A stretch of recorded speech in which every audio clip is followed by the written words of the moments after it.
of the karma. Okay, but you can see the balance that the universe is bringing to my life and to the people around me. So during that time, okay, that they were alive here, my grandparents and my lolos and lolas, okay, my grandpas and my granduncles and grandaunts, when they were still alive, they were taking care of me, the reincarnated Japanese pilot.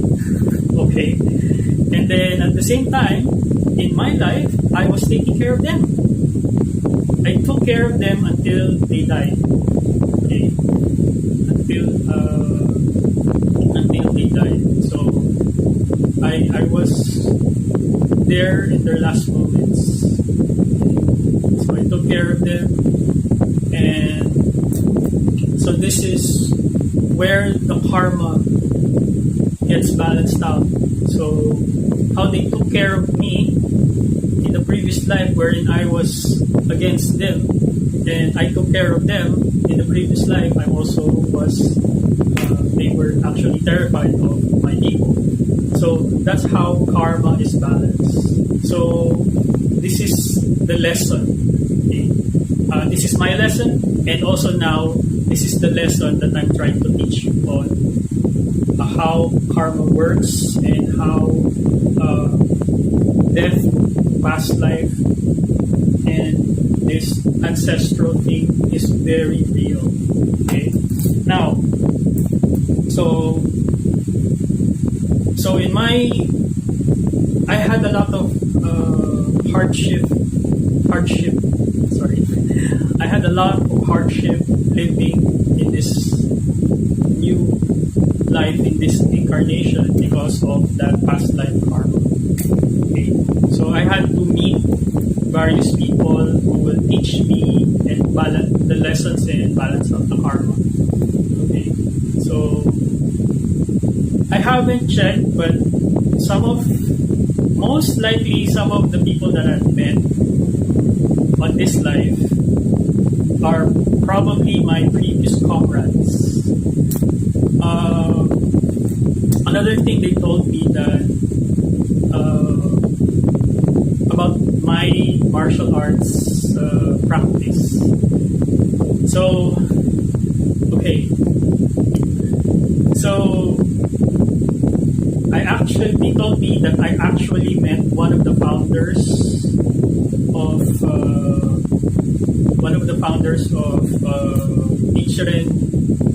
Nichiren Buddhism in my previous life, and then I also had in flight school. I also met Masutatsu Oyama, or Choi Baidal.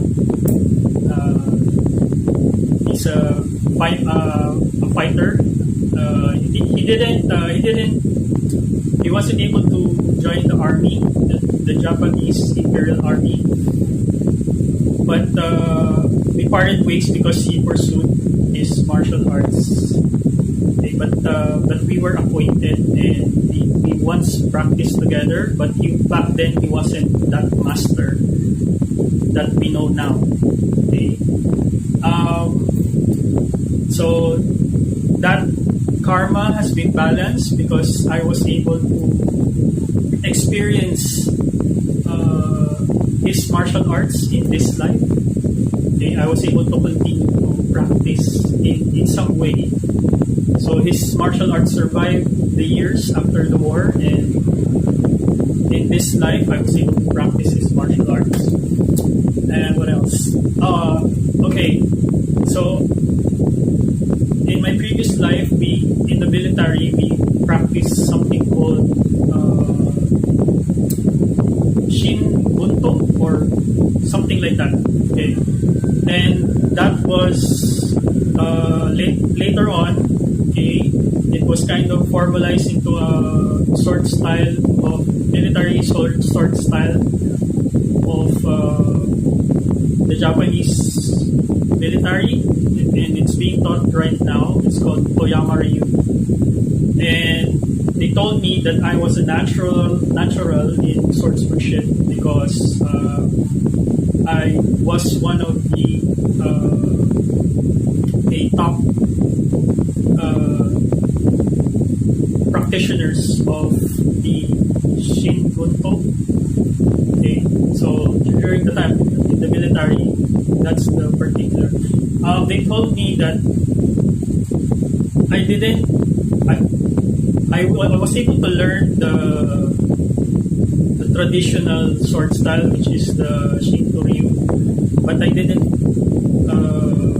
like it because it wasn't practical anymore. Okay, so that's what they told me. Shout out to those other practitioners. Okay, nothing, no offense. Okay, it was just preference. Okay, I didn't like it because I saw it as not practical anymore because I was already in the military. Then when I was training in the military, I really trained hard and got excelled on the military swordsmanship. Okay, so that explains my how I relived that with putting up my swordsmanship school. That's basically the past life karma just manifesting here in my reality. So that's what's one thing of the other side of the karma. There is the balancing of the deeds and also remembering the skills that you have. So basically what they're trying to tell me that I am incapable of manifesting and using my previous life skills. So that's what my ancestors are telling me.